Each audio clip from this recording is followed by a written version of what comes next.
Hi garden enthusiasts! May is almost over, and there are a few essential tasks you should tackle to ensure your garden thrives through the summer.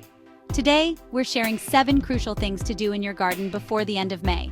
Let's get started.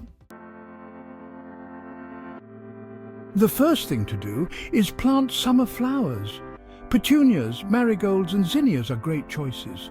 These vibrant blooms will add colour to your garden all summer long.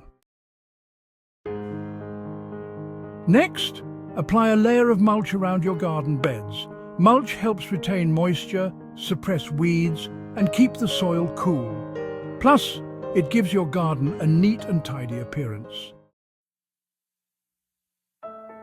Pruning spring-blooming shrubs like lilacs and forsythias is essential right after they finish flowering.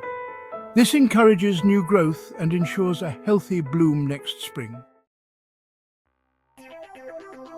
Fertilizing your plants in late May gives them the nutrients they need to grow strong and healthy. Use a balanced fertilizer for most plants, but check specific needs for each type. Weeding is a never-ending task, but it's crucial to stay on top of it. Removing weeds now will prevent them from stealing nutrients and water from your plants. As the weather gets warmer, proper watering is essential. Water your garden early in the morning to reduce evaporation and ensure plants get the moisture they need. Finally, inspect your plants for any signs of pests or diseases.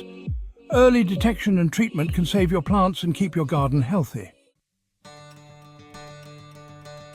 And there you have it, 7 important tasks to complete in your garden before the end of May.